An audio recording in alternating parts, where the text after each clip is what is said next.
Welcome back to Kingdom Cast. This is your host, Bad Luck Chuck. We back at it again with another episode. Don't forget to like, subscribe, comment, and share on all your social media platforms. Man, talk about some more big time news here in Chiefs Kingdom. But before we get into all that, I'd like to introduce the panel. Middle of the screen, the top is Country. Top right hand corner is our homegirl Kylie. Um, Bottom right hand corner is Boogie. And we have our special guest here. He covers the Chiefs at heavy.com. We'll give you all the background story on that here in a sec. We'd like to welcome Devon Clements to this week's episode of Kingdom Cast. How you doing, man? I'm doing good. Thank you guys for having me on. I appreciate it. Yeah, most definitely.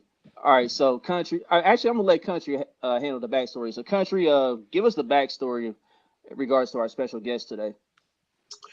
Oh, okay. I think Tyrann was tweeting about free agency, and I was like, "So, who's going to join you back in the Chiefs Kingdom?" And he said, "No, no, that's the other tweet. I'm sorry." So the tweet, Memphis Bleek tweeted during the second half, the defense, uh, well, literally the defense sucks right now. It was And against then the the Bills. next day Yeah. or a couple of days later, I tweeted that yeah, we redeemed ourselves in the second half. And then Tyrann responded to that tweet and said, "Well, his rap career sucks," or something to that effect. So that's Hit a you in the terrible soft story. spot. I should have did more research. I forgot the exact tweet though, but it was something to that effect. Yeah, it kind of hit you in the soft spot when Tyrant said that because he was a big Memphis Bleak guy, whole Rockefeller and everything. So Oh, what are you doing? Memphis Bleek told me happy birthday one time, man. I can't talk bad to him. I never talk bad to Bleek. so we get it, bro. We get it. So yeah, Devin. Devin. I know in the past you have covered the Chiefs with USA Today Sports. You wrote for Sports Illustrated too, man. So what brings you on to heavy.com and you covering the Chiefs on that website? Yeah, so last year in around March, I ended up leaving Sports Illustrated where I was actually covering the Patriots. That's how I really got into the Oh, journalism field okay. was covering the Patriots. And then in July, my boss over at Heavy, his name's Chris Licata. Shout out to him. He reached out to me to see if I was interested in working for them. And I heard about Heavy a little bit through Facebook because that's where they do a lot of their traffic is through Facebook because they have a lot of they have very large Facebook pages for each of their individual sites. Is that where So they heavy at? what's that? Is that where they heavy at? Yeah, so they have a Twitter presence. They have Twitter presence and whatnot, but Facebook, that's where the heavy's at. Heavy at everything. Um, but yeah, he reached out to me on there, and then we got talking. The Patriots were an option for me, but the reason he had actually asked me to chat with him about a job with them is because he had actually taken on a new job as a NFL editor for them, and he was covering the Chiefs site. But he had a crazy amount of success with them because Chief Kingdom be repping all the time, 24/7. So I decided to join them because I think obviously that we all know that the Chiefs are a very successful franchise. They got one of the greatest coaches, tight ends, previously one of the best wide receivers of all time, and then they got Patrick Mahomes. So I figured it might be a good business decision on my end to hop on Chiefs Kingdom and see how that's going to go. And I've absolutely loved it so far. So yeah, that's why I go in there. I cover that stuff, whether it be X's and O's or even stuff like we were just talking about before about Tyrann and Memphis Bleek. If it's pop culture reference, as long as it's related to the Chiefs, I'm talking about it, and um, I'm happy to do it. At first, was it kind of a tough decision to go from the Patriots to the Chiefs as far as like covering teams or whatever? Yeah, it was for sure. One thing I've always tried to do, especially when I started getting into journalism, is I've tried to not only just focus on one team, but I've tried to focus on all 32 teams just because, you know, even if I'm talking about something specifically to the Patriots, they might have an opponent come in that's from another conference or the division, whatever it may be. So just covering one team, it's helpful to know other teams just from an X's and O's perspective, or who they got for players that might enter free agency next offseason or might get traded and whatnot. So it's always been pivotal for me to understand all 32 teams. So it was a bit of a transition because it's one thing to kind of just know other players on another team, but then it's another thing to cover them every single day, So it was definitely a little bit of a learning curve when I first started off, just because I knew the bigger names on the team, but then it came down to knowing, the 53rd guy on the roster, the guys in the practice squad, guys that formerly were covering or on the team, or even like coaches or front office members that were previously in the organization. So,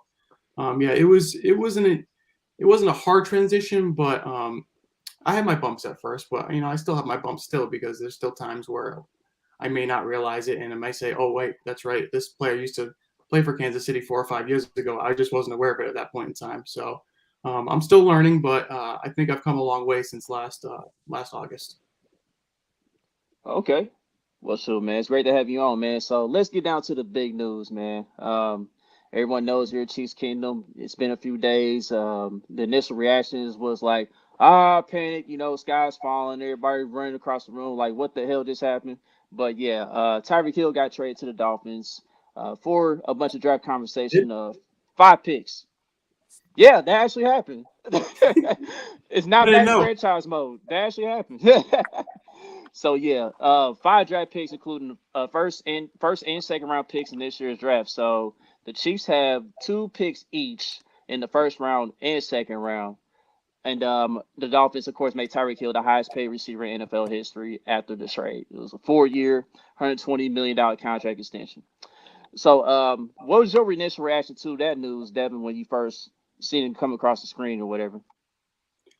I mean, I was shocked. I think just like everybody else was, I was shocked. I had been reading the reports, I mean, for the better part of the offseason since it started for them, that they were going to work on getting him an extension just so they could lower his cap number for this offseason, because we know that money wasn't an issue for them this offseason when it came to spending it, because they were really cap strapped with Mahomes' contract, Frank Clark's contract, Tyreek's contract. So an extension was something that was being worked on for the last few months. And then I think it was not this past week, but the one before, I think I saw NFL media's Ian Rappaport talking about how they were in deep conversations, and then this new extension could pay him upwards of $20 million with KC. So at that point in time, when he was talking about that, I figured it was only a matter of time before they gave him an extension. So when that news came out about Tyreek being traded away, I was frankly shocked by it, because obviously they're giving away a generational talent. They're giving away one of the most explosive playmakers the NFL has ever seen, hands down. I mean, I've never seen someone with a skill set like Tyreek's before. A guy that can catch a football 3 feet in front of you, and then all of a sudden he's 15 feet away from you, and you can't catch him within 10 yards. It's incredible. It really is. Once that settled down, I think at the end of the day, it was a good business move by them, because you're getting rid of a 28-year-old guy that's now getting paid upwards of $25 million a year. Which may have not been an issue for them now, but it would have been an issue for them next year and the year after in terms of freeing up cap space. So while they are getting rid of a guy that has helped Patrick Mahomes early on in his career, has helped that team go to multiple Super Bowls over the last few years, they now have multiple draft picks, like you just mentioned, Chuck, and they have a lot of extra cap space that they're saving by not extending Tyreek. So I'm optimistic about what this is going to bring for Kansas City in terms of opening their championship window and going into the future. All right, let's go across the room now. Country, what did you have on the news at first? Because I know we did a spaces on it or whatever. But long spaces. yeah, hours. Initially, I didn't even know. I was at work. My kids had the phone. They were playing Roblox. And my brother-in-law called, and he was like, "Yo, man, they trying to trade Tyreek." I'm like, "Man, what are you talking about?" So I looked at my Twitter. Of course, that was going dummy. I even had one of my co-hosts threatening our friendship. So I didn't even know about it. So I think there's. So yeah, it was a shock to me, and then Then by the time I found out, I think it went down within like the next hour or so after that. So it was just like initially it's like but then once and the background and the story and the motivation behind it, you start putting the dots in a row. It made sense. It made business sense. It's business, never personal. So it made sense, man. And then, like you said, we had the spaces. We had a few spaces, and that kind of took all the anger off of it. So after that, I mean, shoot. And then what we've been doing since, I'm cool with it now. Completely cool with it. So what you got on it, Kylie? What was your initial reaction to the news? Man, everyone knows what my reaction was. I was all over Twitter. That was that was hard. I was at work. It's so funny. I feel like in 10 years, Chiefs fans are going to be like, where were you when you heard that Tyreek Hill was being traded? Like, that's going to be something that's going to like stick in my head for years to come. I was at work, tried to leave work, couldn't be there. Was totally unproductive for the first or those few hours after I found out. It sucks. It was just a huge shock. I don't think anybody saw it coming. I hate to see him go. He was a huge asset to this team, and he's electric. So I'm gonna miss watching him play for the Chiefs, and he's such a playmaker. But after calming down and really chatting with other Chiefs fans and like hearing, like you said, Country, all of the other pieces that kind of went into play with it, it was like, okay. Like things like this have to be done. Like you can't keep everyone forever. Like this has to happen in order for this team to evolve and continue to extend that window. So I'm excited to see what they do next. I've already been really pumped on what's happened over the last few days. So it sucks, but moving forward. Yeah. So Boogie, what you got on it, man? What was your initial reaction to the news? I wasn't necessarily shocked because I know that's funny. I know how Pete Rosenhaus is with his clients. So that part wasn't the shock. I just couldn't believe they traded him that fast. Like you said, soon as Schefter said something, it was like it accelerated fast. But I still don't like the trade.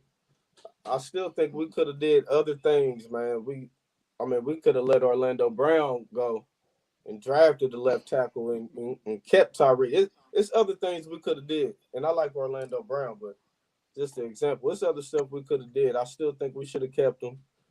But it is what it is now. We got rid of the best receiver in Chiefs history in his prime, best deep threat.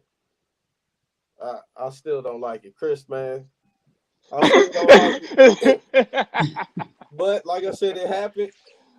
We gotta now Veach it's putting a lot of pressure on Veach to me. Because with these 2 first-round picks, 2 second-round picks, like that's enough to rebuild your whole defense. We didn't have enough picks to rebuild our defense like we did with the offensive line at first. But now, even we got the $20 million in space, you can still go get your veteran corners, but you still got to hit 4 times on them draft picks. That's 4 starters. It should be. No, Kevin. No.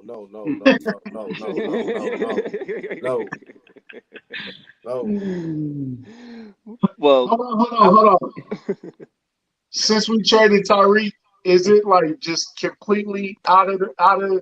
It's no way possible you can get rid of Kelsey, right? We all agree. nah, there? Kelsey's not Kelsey playing. has to be a lifetime. No, I'm saying that we traded Tyreek. Kelsey has to remain a Chief for the rest of his career. That's what I'm saying. Kelsey under contract till he's like 36, I think. Anyway, so right. Yeah. That's what I'm saying. There's Yeah. no possible way you can. No, I'm saying as a fan, from a fan's perspective, there's no way you can trade Travis after you traded Tyreek. Nah, I think he's probably gonna be a Chief for life. I mean, by the looks of it. Yeah. Okay. I hope so. But listen, before last week, I was like, there's no way they're trading Tyreek. And then it happened. So I would say never say never, but let's just hope not. Okay. Yeah. Shout out to Mr. Proctober. Is that his name, Boogie? Yeah. He called it. He called it like 2 weeks ago. He was like, man, we could trade Tyreek and trade Travis. He was tripping though, but Yeah. at the point it's not at the time it sounded insane, and everybody was like, "Bro, you crazy? Like, why would we ever do that?" But you never know. In the business of football, a week later, we traded Tyreek Hill. You know what I'm saying? So, They trade Crazy. Kelsey, it's gonna be crazy. a problem, bro. Fuck that.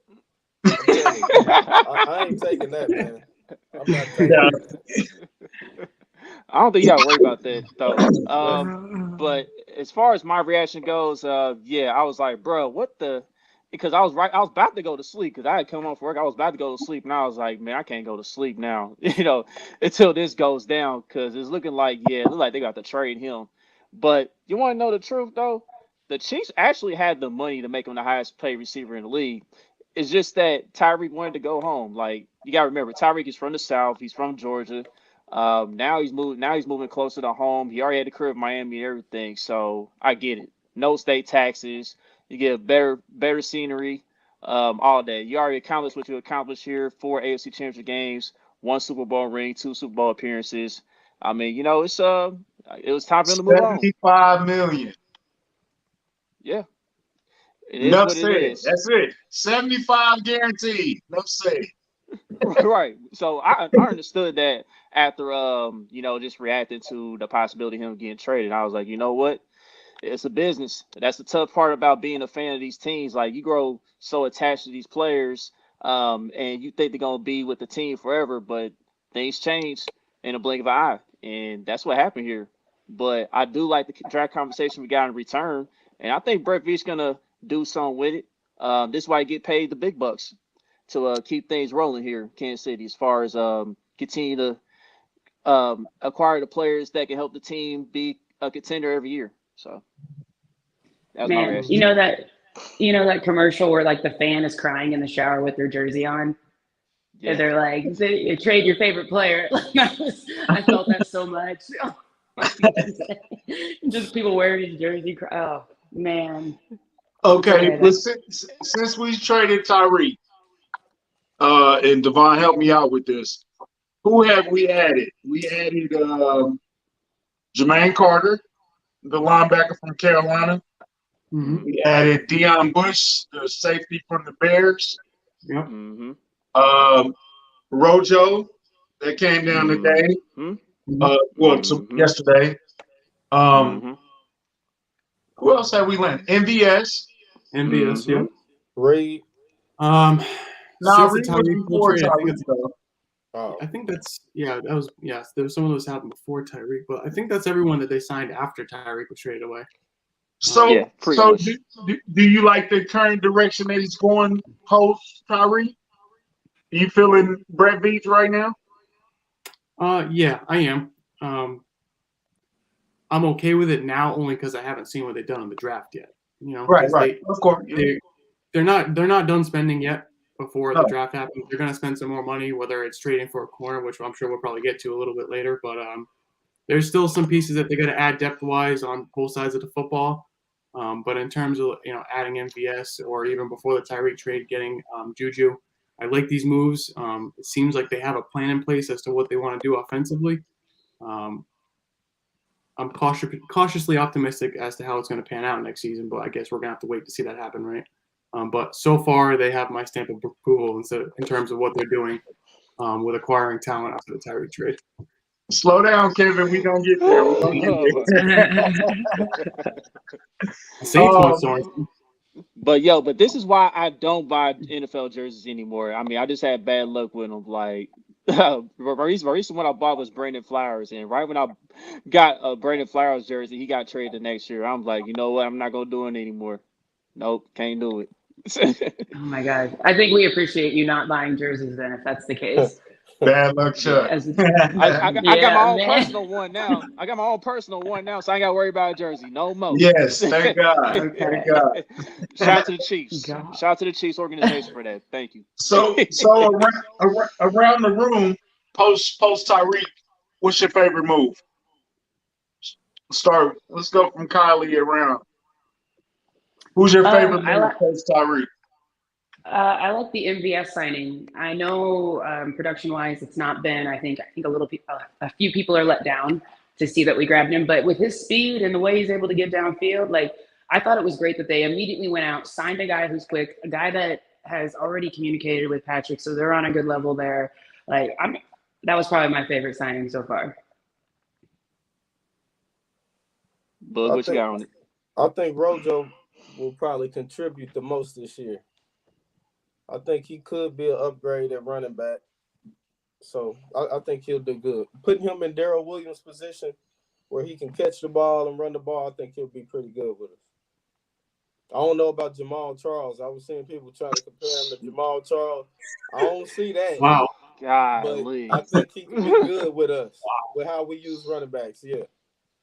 That guy was tripping. I don't know where that came from, but but Ronald Jones playing in college, somebody comparing him to Jamal Charles. Then I said, bro, I don't see no Jamal Charles in this game. But anyway, Devon, go ahead. Yes. So I'd have to say MVS is probably my favorite signing, although I'm a little cautious about the money that they gave him, only because I don't think he's really earned that money yet. I think that's kind of like we're going to pay you for what we think you're going to do. But also, like we were talking before it started, like the Christian Kirk signings and whatnot just kind of screwed up the market. I understand that there was a little bit of a lull after that Kirk signing just because a lot of teams are saying, like, nope, you guys actually aren't worth that money, and receivers are going to teams saying, like, we want that money. So I don't love it, but I understand you got to pay up to an extent, even though it was surprising to me that MVS said during his introductory press conference that he actually got more money from other teams as an offer, and he didn't take it. But the other low-key signing I do like is the Jermaine Carter signing. I don't know what his contract is yet, but he was a 17-game starter last year for the Panthers, and he's probably going to play like just a rotational role with the Chiefs now that they got Bolton stepping up into that starting job and Willie Gay right next to him. So I like that too because I think it's going to be a low-key signing and a really valuable signing if he gets paid like a veteran minimum like I think he's going to. Yeah. Yeah, about some of these names that you guys mentioned. Marquez Valdes-Scantling. He has the second most 40-plus yard catches since 2018, right behind Tyreek Hill. So there's that. MVS, when I first saw the acquisition, I was like, yeah, he's got potential, but they keep saying potential with this guy every year. He used to have drop issues, like major drop issues, but he cleaned it up last year. Even though he missed a few games, but he didn't drop the ball at all last year through 11 games that he played. So there was that, and he had a couple big games. I know notably against Baltimore, and it was somebody else. I think it's the Minnesota Vikings. He had a monster performance against them too. So there's that. But I want to ask you this, Devin: is he more of a D-Rob replacement than a Tyreek Hill replacement? Yeah, he is. With that body size, from what I've read up on him and seen him myself, he's not a great route runner. Which when you're 6'4" and you can run a 4.3 40, you don't really need to be a great route runner, especially if you're just going deep, you know. So he's not like a Tyreek where he can do a lot of damage in the shorter routes. So he's definitely going to be that guy that just goes deep, which I hope is something that they can work out. It interests me to see how teams are going to handle the Chiefs' offense defensively because we saw obviously this past year that they added just 2 deep safeties to that defensive game plan against the Chiefs, and it really kind of screwed up everything for them. And it took them nearly 3/4 of the year to finally kind of get a grip as to what they needed to do offensively. But now with no Tyreek and adding MVS and Juju in there as well, Travis Kelce's still in there. I'm interested to see how defenses handle them. But to answer your question, yeah, he's not this kind of Tyreek. Let me catch it 3 yards down the field and take it for 75 yards. He's more like let me catch it 50 yards down the field and take it 70 yards. Yeah, exactly. But like if I had to pick like a favorite acquisition after the Tyreek trade, I'll probably lean towards Ronald Jones.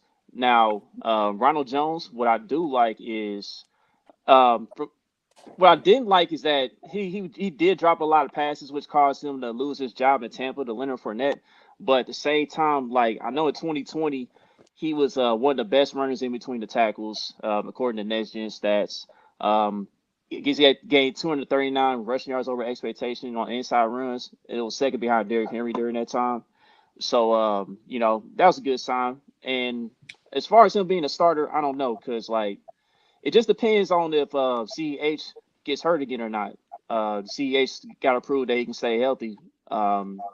and if CEH is like gets hurt again or he's not really doing much of anything, then yeah, I can probably see Ronald Jones taking over at some point during the season. But right now, I see Ronald Jones more like a change of pace type of guy in his offense. But he can be productive. You just got to have better hands if he is going to be asked to be in the passing game, per se. I hope he lighted fire under Clyde, because when McKinnon was lighting the fire under Clyde, Clyde came back running so hard. That was the best he had looked since he's been here, actually. So hopefully we can keep that same spark inside of him and everything like that, Paul. But I think RoJo is probably one of the best signings. I think it's a move that we've been interested in, and a move that we're talking about making. Hopefully it's being made while we're talking. Either Bradbury or Gilmore. I think that would like put a nice bow on this free agency period from where it came from to where it is now. If you can add that and Arden Key to that, I mean, I think Beach kind of salvaged this offseason, because at first it was looking crazy. Everybody was getting signed and throwing big dollars, and we interested in there, we interested in that, we interested in her, we interested in your cousin, and we didn't get none of them. You know what I'm saying? So now, second wave of free agency, this is the part that I thought we were going to eat the most in. So I'm liking all the moves right now. For entertainment purposes, Dion Bush has been the funniest dude on Twitter since we signed him. He popped up right when Tyreek Hill got traded, and he was like, "Hey, Chiefs Kingdom, how y'all doing?" And everybody was like, "No, dude, it's not the Read the room. Hey, bro, I don't know if you planned that, but that was so perfect and it was so hilarious. I think he already made like half his new fans. He already made just from tweeting that, like, "Yo, okay, I'll hit y'all back later." And then he came back 2 more days later and was like, "Okay, is it cool now?" And like, he's hilarious already on Twitter. So hopefully he can match it on the field. You know what I'm saying? But as of right now, he's the funniest dude we signed. So I still think that we're not done. I still think there's some moves to be made out there. We still need edge. We still need veteran corners. Like I said, we in the market for Bradbury and Gilmore. Oh, so who would you rather have, Bradbury or Gilmore? Yeah, because Boogie didn't like what I had said about We know who Boogie like.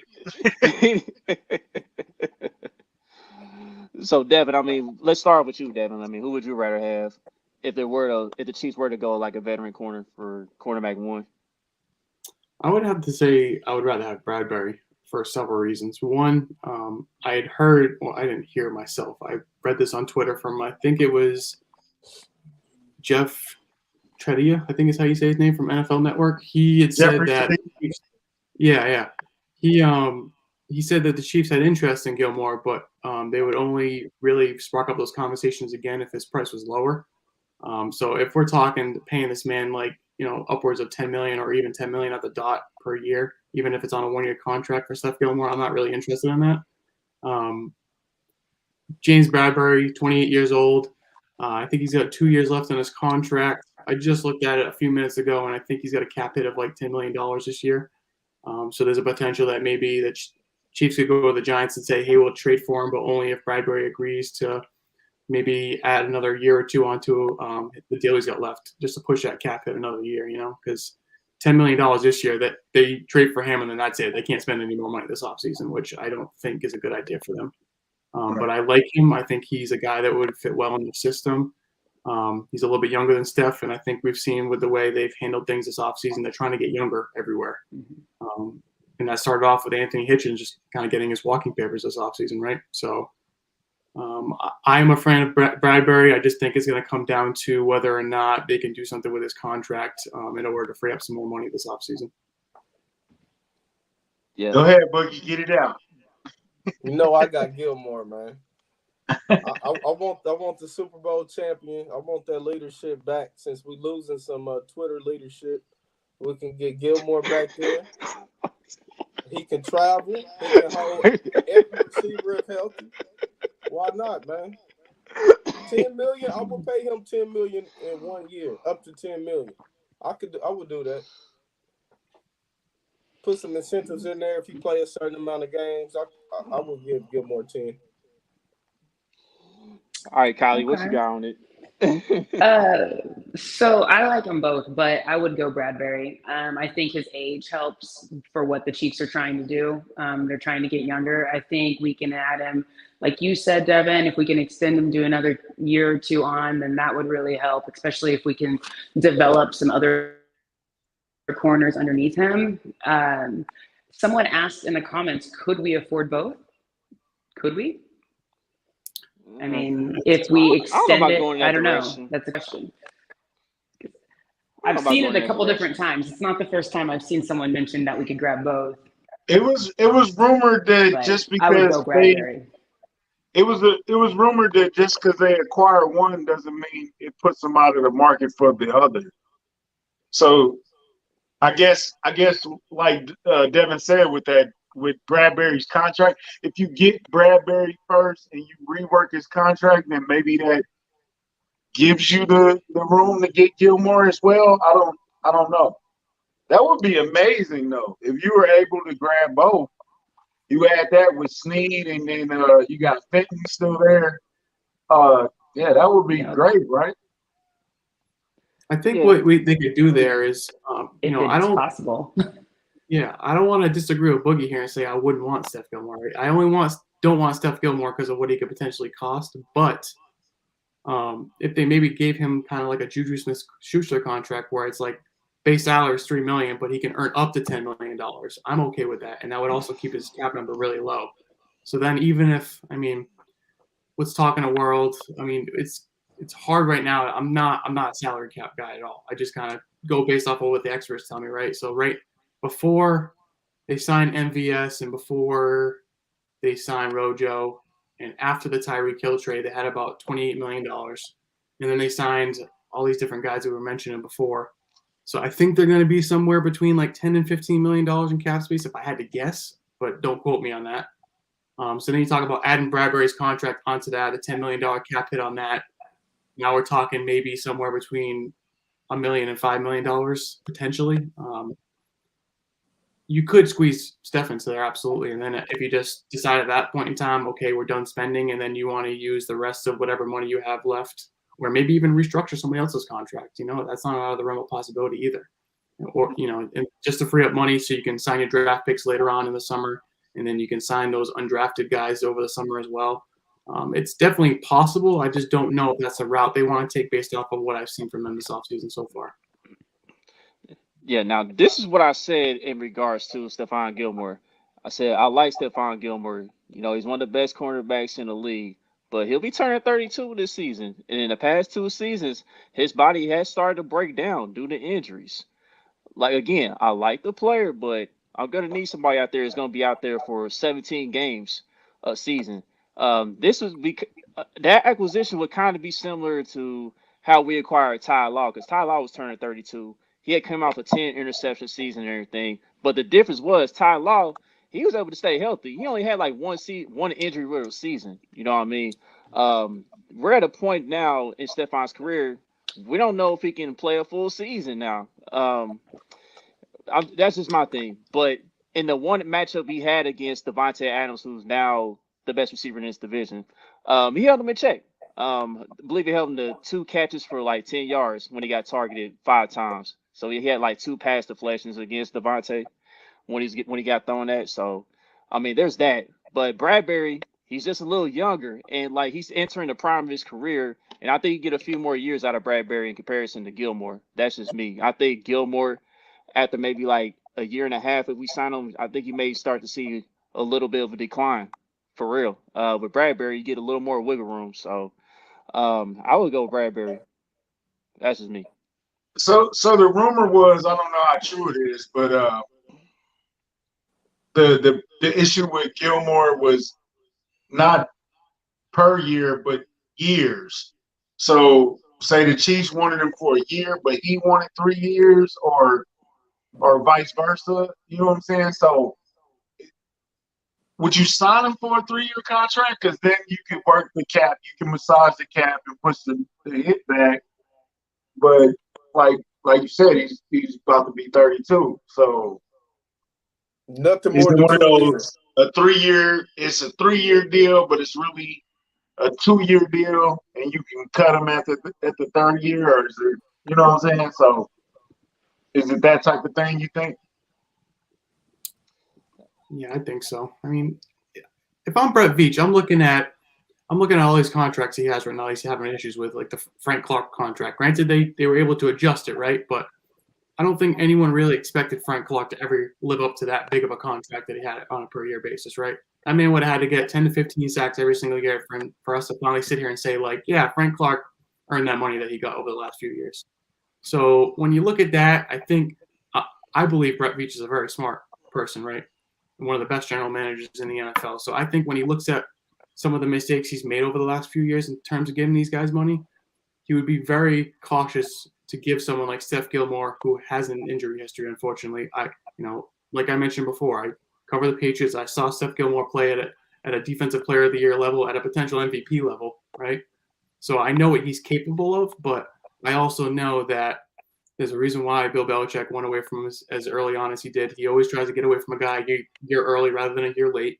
I just don't think that Steph Gilmore is going to be able to perform at a high enough level where, yeah, he might have 6, 7, 8 games a year where he's playing at a high level, but whether it be because of injury or whether just because of age catching up to him, I just can't trust that Steph can do that enough in 2022, let alone beyond that. So if he wants a multi-year contract, I'm saying no, absolutely not, because he hasn't done enough over the last year to prove that. Yeah, that's where I'm at with it. If we're to acquire that type of player, I maybe test 2 years, 2 years at most. But yeah, 3 years, nah, that's stretching it a bit. How do you guys feel about Arden Key? I like him as in the field of a rotational piece. He fits the formula of being young and starting to come into his own. Like none of the guys we signed are like older guys. They've all been 25 or younger actually. What's the corner that we signed? Luke Barreau or something like that? Yeah, Luke Barreau. Yeah, we haven't really even talked. I don't think nobody really knows him. I don't know if that's just a special teams type of guy or people say there's potential there. And Kent had a nice write up on him in the draft guide, so something to look at. He might have some potential there. But how do you guys feel about signing Arden Key? I'm with it. Because like I said, like in the draft, I mean, I'm gonna say that we need pass rush. I mean, that's the first priority.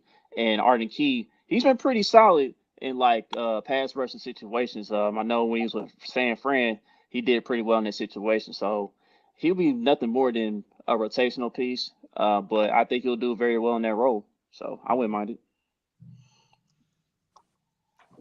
I think depending on the money, I think I would prefer Melvin Ingram back over him, but I won't be mad if we sign him because I still think with 2 first rounds and 2 second-round picks, we're going to draft a pass rusher very early. So it won't be just the same starting 4 we had last year. That's what I didn't want.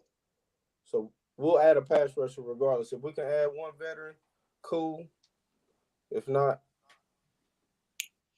I'm fine.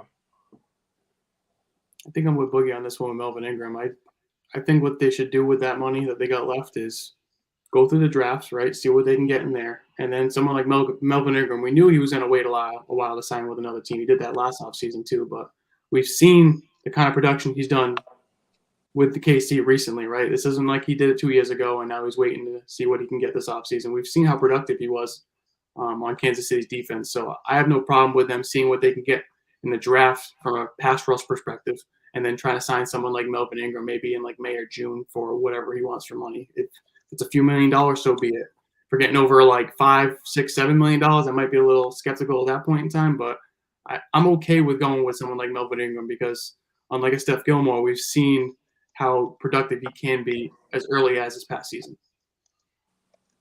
I'm cool with that too, Paul. I'm cool with that. Hey, if you guys don't mind me asking you guys, because obviously I haven't been in Chiefs Kingdom that long yet, right? And I watched Charvarius Ward play last season. He seems like he's a pretty capable cornerback, undrafted guy, really came into his own throughout his NFL career, so I give him props for that. But, we're talking about these corners and getting these guys like a James Bradbury for a $10 million cap hit this year. I think he makes like on average like $14.5 million a year. Were you guys for like potentially the Chiefs signing Ward to the contract that he got with San Fran, or were you guys okay with him walking at that kind of contract? I think what did he get? He got over $10 million a year with them. So are you guys, is that something you guys would have been open to, or were you okay with him walking away? I think towards the end of the season, Charvarius kind of played himself out of Kansas City money-wise because he was having a good year. He was having a good year. And even the Cincinnati game where he got toasted, he was in proper positions to make a play. He just didn't make the play. But I think he had earned himself. He had earned his way out of Kansas City financially. I didn't think we were going to have him. If he would have been 8 to 10, he probably would still be here. But 12 to 14, he had to go. So, what you got in the book? That was the same with me. I was cool with keeping him, but for the price he wanted, I would have let him go. We'll get a conditional pick. Sometimes you got to let him go. I mean, we can't keep everybody. Yeah, I felt like it.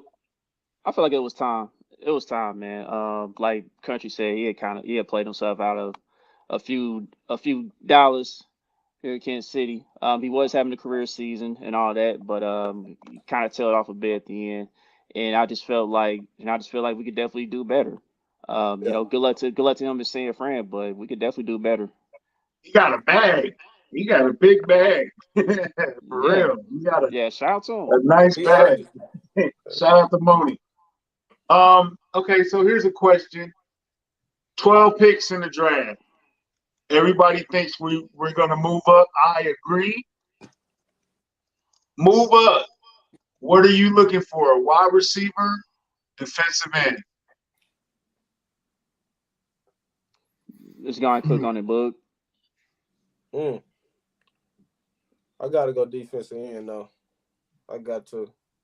It's not an easy. It sounds easy, but it's really not an easy question because it's so talented at receiver and it's so talented at edge. It's like, man. If you go trade up, you got to get a DN. If you trade up for a receiver, he got to be 1,000-yard receiver out the gate.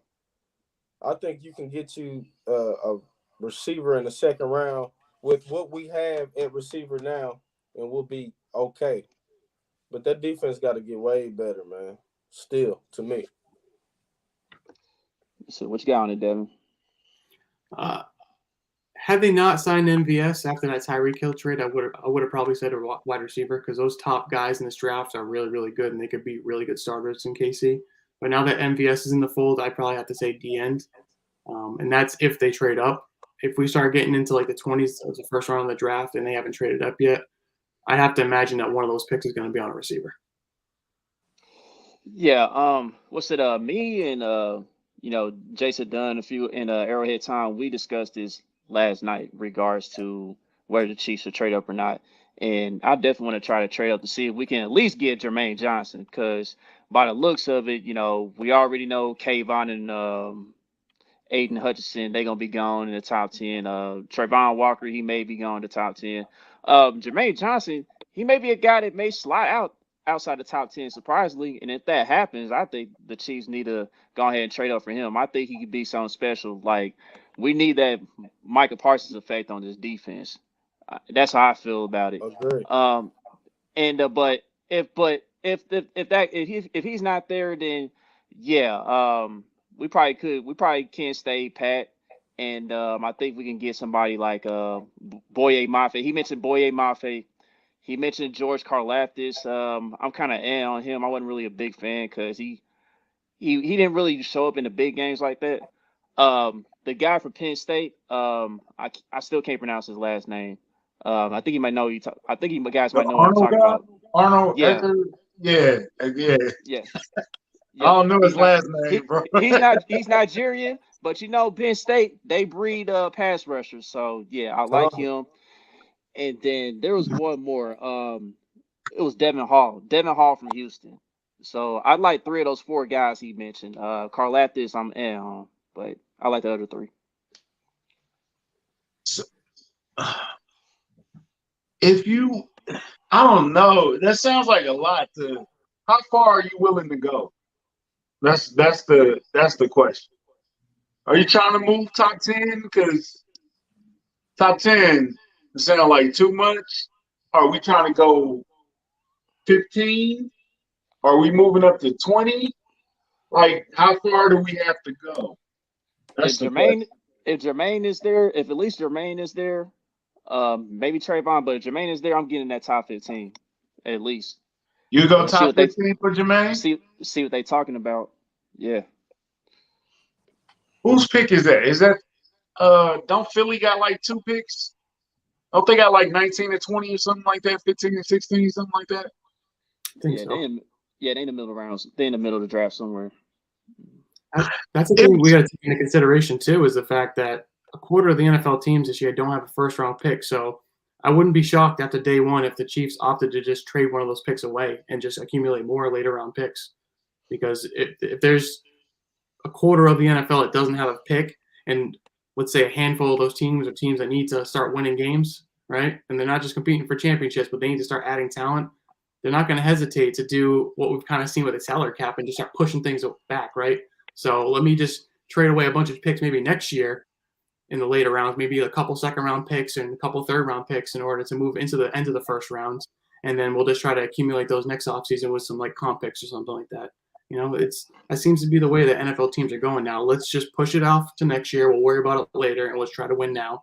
So maybe we'll see something like that where they'll give up one of their first round picks, accumulate a couple more later round picks maybe on day 2, and then they just sit pretty with that number 30 pick and maybe go with a defensive end at that pick. We've seen Beach trade back in the past, but I think in this situation, you definitely want to try to at least keep the first round picks, because I mean, at first round picks, I think you have cost control, if I'm not mistaken. If you hold on to like your first round picks, so you get that extra year option, right? On Yeah, the you get that contract, 5th-year option. yeah, Mm-hmm. yeah. So I definitely think we should keep both first. I think we should keep both first and both seconds. To me, we need to fill those positions. We got right tackle, we got pass rush, we got cornerback, linebacker. Even though that's not that important, it's still Right. other positions. We need starters, and we need to get younger. Like you said, we need to get younger and athletic. We need that spark like Parsons. So we need to get some youth out there. He just got to hit on these draft picks. Yep. I think best case scenario would be if these quarterbacks start to fall. We really need. I wish we had a better quarterback class. If it was better quarterbacks, I think we'd be in a better position to maneuver. But these quarterbacks aren't. They're not lighting up the world. So I think that it's the kid Willis probably go early, but some draft guy said that 4 quarterbacks need to go. We need all 4 of them to go in the first round, or towards the end where somebody says I need that 5th-year option on my quarterback, so let me jump up to 30, go get Pickett or whoever is in that position, and then you know what I'm saying, we can use that to our advantage or something like that. But man, we need more quarterbacks in the first round, and it doesn't look like that's gonna happen at all. Yeah, quarterbacks. The quarterback class is kind of mid this year. No, it's worse than me. It's bad. No, it's bad. Who's the quarterback? No, Willis. Willis, your to be number 1 nice. quarterback. I try to be nice. He's my number 1 probably. And then who? Pickett. What's the guy with the Pickett. little There's hands? Pickett. There's Matt Corral. Yeah. And then after that, who's the next guy? And when's he going to go? Desmond Ridder. But that's really it. But there are some sleepers there. I mean, Bailey Zapp from I think Western Michigan, if I'm not mistaken. I forgot the college, but he's a sleeper. And there's one more sleeper, but yeah, it ain't really that special in this year's quarterback class. Now, So, Country brought up a good point because especially the fact that both of their first round picks are at the back end of the first round. I can't imagine that there's going to be too many teams that are going to want to move up to that spot as opposed to maybe moving up into the middle of the first round to get one of those guys. Because by the time pick 20 comes around, I have to imagine that at least 3 of those guys are going to be gone, right? mm-hmm. Yep, definitely. So Devin, go ahead, Country. My bad. I was gonna say if it's pick 20 and the Chiefs haven't moved up, you think they just gonna sit firm on 29 and 30 at that point? I think so. I mean, obviously, we have to see how the board plays out, right? Because that's really what it's going to determine who's going to be on the board at pick 20. If there's a guy that they think was a top 10 guy and all of a sudden he's sitting there number 20, there's definitely the potential of that happening. But for me, I don't see the point of giving up that pick if you're going to have to give up more just to move up a few spots. Unless it's a guy that, like I said, they absolutely want, he's like number 1 on their board and he's still sitting there and they don't think that he's going to be there because of the teams that are in front of them on the draft board. So that's why I don't, unless they want to move up into the top 20, once that number 20 pick hits, I don't see them moving up at all. Hey, don't get mad when we get Sauce Gardner at pick 13. Would everybody go crazy if we picked up Sauce? That would be crazy. So what would we have to give up to get in the top 15? It just depends. It depends on the conversation. It depends on what the team that you're trying to negotiate with. It depends on what they need. You know. Give me a scenario. What you think? We thinking First and what? A third, a fourth, a second? What? They saying like 29 and 50 could get you top 15. I think. Yeah, and it might be it might be future picks for maybe next year's picks or something like that. Maybe. I would mess with that then, Chuck. Yeah. I would do that. I mean, they definitely have the capital to do it, right? Mm-hmm. Yeah, if that's the case, move up. I'm with you. Yeah, if we could do that, if that's all it's gonna take, because then we still gonna have a first round pick. Yeah. Yep. So we'll still have a first and a second, but yeah, I would trade up for sure. For sure. If that's all it's gonna take to get in the top 15, we for sure need to do it. Yep. So Devin, I was gonna ask you this. Since you wrote the article about Country and Memphis Bleek and Tyrann's interaction or whatever. As far as Tyrann Mathieu's future, I know right now the market is looking pretty dry for him. I mean, do you see a scenario where he all of a sudden stays in Kansas City, or does he go somewhere else? I know you guys might hate me saying this, but no, I don't see there being a scenario where he comes back. Okay. Even if it's at a lower price tag, from what I've read, the Chiefs didn't even offer him a contract before free agency started. Probably because they knew it was going to be too much of a discrepancy between what he wanted and what they were going to offer him. But when they went and signed Justin Reed, who, as much as he doesn't want to compare himself to Tyrann Mathieu, he's very similar in terms of being extremely versatile. He can play anywhere on the field.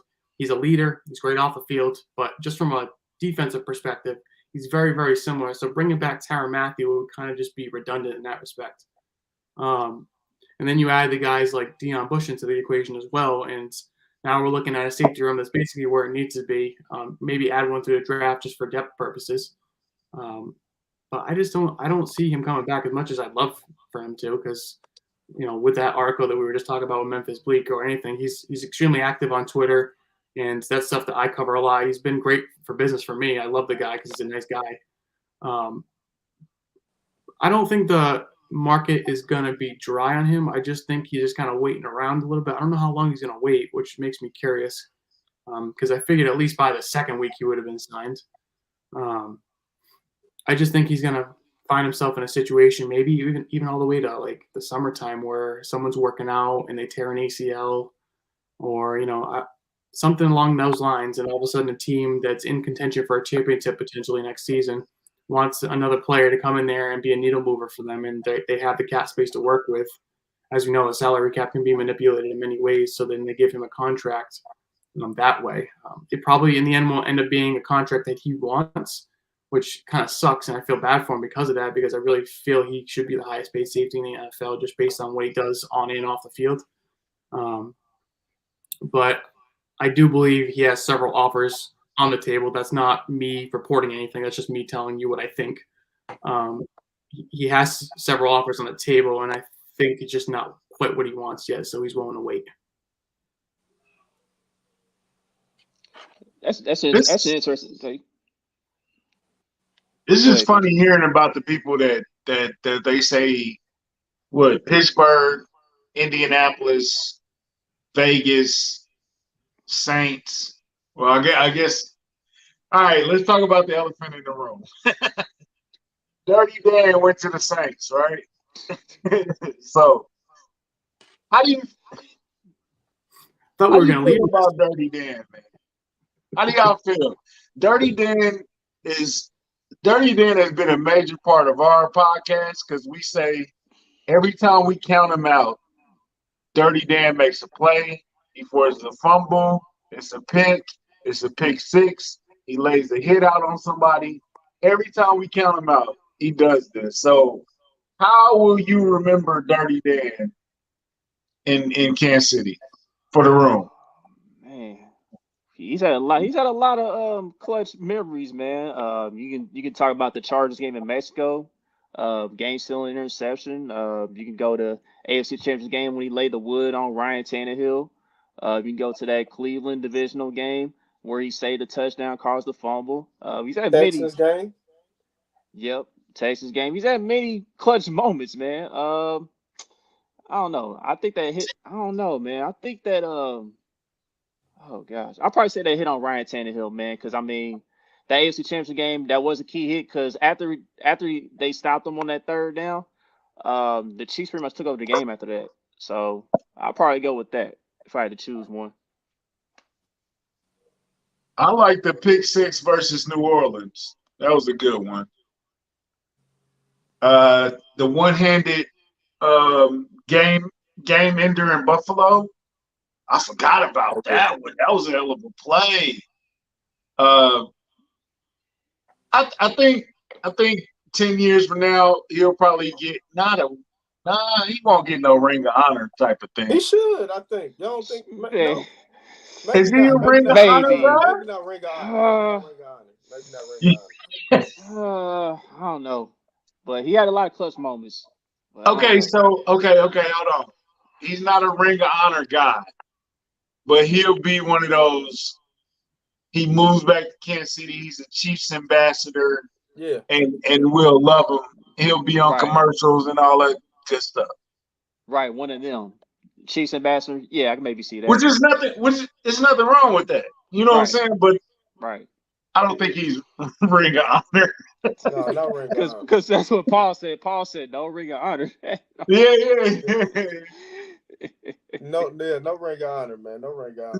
See, Devin, you haven't been covering the Chiefs long enough for him to be good. You cover like the bad. You looking like, what are y'all talking about? Like, well, listen, I had to do my research on Dirty Dan this past week, obviously, because I've only been around for this past year. But like basically what I've gathered from Dirty Dan, just from this past year too, because yes, he had his bad plays, but he had his good plays too. But his highs were high and his lows were really low. Yeah. That's basically what I've gathered. Yeah. No one has enough drafted out of BYU. He was in the NFL for 8 years with the Chiefs. He was a starter for them when they went to both the Super Bowls, right? So I can see that the resume there stands for itself. The guy overcame a lot. He wasn't supposed to be this kind of player in the NFL, right? He's not supposed to be going on to his what now? I'm not sure how many times they gave him multi-year contracts in KC, but he's on probably his fourth or fifth contract right now, if I had to guess. So kudos to him for that. I don't think he's a Ring of Honor guy just based on what I know about him, but he's a guy that's definitely going to be remembered by Chiefs fans even like a decade from now just because of when he played during such a successful time for Kansas City. Yep, definitely. But before we go, is Tyreek a Ring of Honor guy? Hell yeah. Yeah, what are you talking about? He's the best receiver that ever seen. I'm asking. What are you talking about? Do you think he comes back in 10 years or 5 Yes, years after 7 years after he retire, and they put his Bro, name on? yes. for Bro, sure. yes. He our Yes, leading receiver all absolutely. time, right? Yeah. Yeah. No, he left right before he took. He's like second and everything. Oh. Something like that. Oh, Otis okay. Taylor still first. Oh, it's Taylor Yep. still got it? Oldest Okay. Taylor I still thought he first. passed him last year. But Yeah, okay. I thought he did too, but No, I think he's like one touchdown behind everything, bro. We'll mm, we'll We gotta definitely do the we'll fact research and check tweet that. it out there. okay. All right. Well, before we go ahead and wrap things up for this episode, I just want to talk about the division real quick. The national media, man, they full of clowns, man. I understand the big moves that were made as far as the other teams were concerned, but let's just say I saw Adam Range tweet. He said, "Are the Chiefs now fourth in the AFC West?" I'm like, bro, the offseason just started. Like, we ain't got to the NFL draft yet. The Chiefs ain't finished all their moves yet. You know what I mean? Like, and Vegas still got the Chiefs winning over 10 plus games. I think they got the Chiefs projected to win like 11 to 11 and a half games or something like that. So they know something. They know a big move's probably gonna be coming for the Chiefs soon. So, and as long as we got 15 back there and we got Andy Reid, we still got continuity within the coaching staff and everything. So we're gonna be fine, man. Like, it's just hilarious to me how all these people are just counting us out all of a sudden. Like, even if we don't win the division somehow, we'll still be a playoff team. It's just funny to me. Look, that Keenan Allen thing, Nick Wright buried him, put him in the ground, put some flowers on the grave, and sung a nice song at the eulogy. But Keenan Allen, he does this every time. Every time something happens with the Chiefs, he got something to say.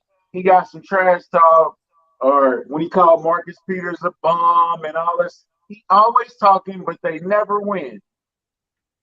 And so, like I said, Nick Wright already put him in the grave. But as a guy that covered the Patriots, how did it feel when Miami and well, y'all the AFC East never tried to beat Tom Brady? Can we all agree? Like they never try to get better to beat Tom Brady. They never went and got no pieces. They were just like, okay, it's been 20 years, he gonna retire or something like they just wanted him to go away. They never even tried to get better. It looked like from the outside looking. Oh, I mean, I'm never gonna say a team doesn't try, right? But I think you kind of reach a point when you're a GM or a head coach in the AFC East, and Tom Brady's now been winning for a decade. You kind of look at yourself and you're like, do we have enough money? Are there enough free agents out there for us to add, for us to finally beat the Patriots? And I think the answer at the end of the day was no. But now, as we see with the rise of the Bills and what Miami's done this offseason, even the Jets, I think the Jets are going to be a good team next year, low key. I think now they're realizing that they have the chance to capitalize on the Patriots and kind of push them down the AFC East now they don't have Tom Brady and they have a young developing quarterback, and they're kind of in a situation roster-wise where they're trying to piece things together and not having a ton of success with it. So granted, they were a playoff team last year, but I think we saw in the wild card round what the differences between the Bills and the Patriots is a big difference, right? So do you think Miami got competitive, or are they just are they ready to take the crown from Buffalo? No. I'm a big proponent, and this is kind of, I was going to go back to say this, like I'm kind of I got to see it to believe it, right? So during all the off seasons when I was covering the Patriots, you always kind of see, especially towards the end of Tom Brady's tenure there, pundits would do this in the national media all the time because it's kind of a boring take to say Patriots number one, right? Then, Josh Allen's second season in the NFL, they might go, oh, I think the Bills are going to win the division next year, yada, yada, yada. But for me, it's like, okay, I got to see it to believe it, right? I got to see Tom Brady and Bill Belichick not succeed for me to actually believe that they're not going to succeed moving forward. And that's kind of how I feel about the Chiefs. It's like, okay, all three of the other teams in the division made big moves this offseason to bolster the units and finally compete and potentially beat the Chiefs moving forward. But for me personally, unless Patrick Mahomes and Andy Reid and Travis Kelce and all these other guys get traded out of the division and off of the Chiefs, there's no way I can sit here and say before games have been played in 2022 that the Chiefs aren't the best team in the division. All right, so this Tom Brady trade rumor, do you believe it's a bunch of BS like I do? Or is there some merit to it? Zero truth to that, man. So isn't this stuff being recirculated from what it was earlier in the offseason, like before he actually announced his retirement? Right, because I know it was revealed that Stephen Ross wanted Brian Flores to meet with Tom Brady, and this was like the year before Flores got fired or whatever. So, yeah. But Tampa bringing their guys back, and then they brought some of his Patriots teammates over, like. It doesn't make sense to me. No, I don't believe the trade rumor whatsoever. I feel like it's too late for that stuff to be happening. I just got a feeling that, especially from what I understand how this networking works with insiders and whatnot, it's just, I think what happened was someone had a conversation with somebody and it was brought up again, like, oh yeah, by the way, this actually did happen a few months ago, or maybe even last year. And then someone just took it out of context and now is reporting it as if it was happening right now. I just, like you said, he's already come back. He said he's staying in Tampa. He's recruiting guys to Tampa now. I just find it very hard that after doing all this, he would all of a sudden just jump ship and then join another team. It's a bad look. And this team, the Dolphins team, seems pretty invested in Tua right now and building around him, and I don't blame them. So it would just be kind of a weird move for them to just all of a sudden pull Tom Brady out of the situation he's in Tampa and then drop him in over in Miami. It just doesn't make a lot of sense. If Brady was going to Miami, that would have been the first news we got when he was unretiring. They wouldn't have let him unretire with the Bucs and then trade him to Miami. That's no. Right. It's kind of like what happened with Gronk 2 years ago, right? It's like the same day that he announced he was coming out of retirement and then came out that the Patriots are going to trade him. That's probably what would have happened with Brady. Same day that he's announced he was coming out of retirement, he would have also put out, oh, now he's trying to work on getting himself out of Tampa. And that didn't happen. Right. And Tampa would be idiots if they didn't get any compensation for him retiring and then coming back and then going to a whole other team. Yeah, that's right. Yeah. That's probably a fake rumor that just got to the internet and went too far, and it's terrible. Do you think that I still think with Miami they still need a quarterback because Tua. Let's just, like you said, I believe it when I see it. I just don't see it. I don't see it with that guy. I don't even see him being able to get the ball to Tyreek enough to. I don't know, and I don't think they surpassed Buffalo yet as a team. I think they closing the gap, but I don't think they're better than Buffalo. I don't think they look like they second in that division. Buffalo arguably the best team in the AFC, though, so I wouldn't say Miami's. Agreed. Yeah. Yep. They in discussion for sure. It's not gonna be no cakewalks. It's not gonna be no cakewalks. The closest to the cakewalk in the AFC might be the AFC South, but Tennessee's still doing their thing. Matt Ryan and Indy. It's not nothing to sneeze at. Jacksonville spending their money like they want to be competitive. So I wouldn't walk into Jacksonville just thinking I'm going to smack them. Yeah, Jacksonville can mess around and be a sleeper maybe. Yeah, they're definitely a sleeper. So, the AFC West, like, that's the murderer's road. You know what I'm saying? So, it's gonna be fun this season, man. I can't wait till the draft, man, to see how we maneuver and shake. And like I said, I don't think we're done in free agency yet.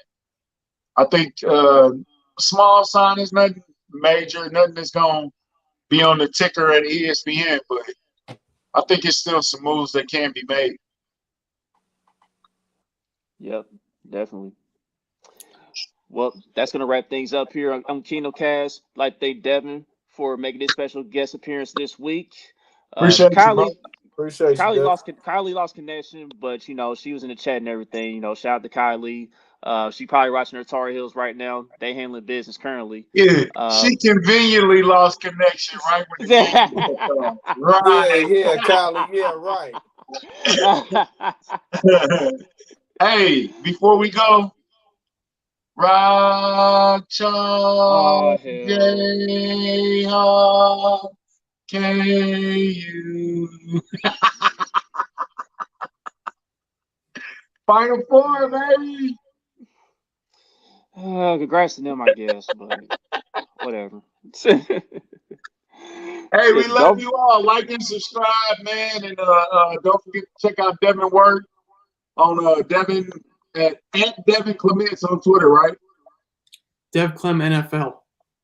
Yeah, okay. Sorry about that. Yeah. Like and subscribe to the podcast, man. We love y'all. Boogie, check us out. Go Chiefs. Kid no cast. We out of here. Come on, Gilmore, Bradbury. Come on. Come on, Y'all know where y'all Gilmore. want to Come be. on, Come on now. Jump Come the on price a down. little bit, Gilmore. Come on with it.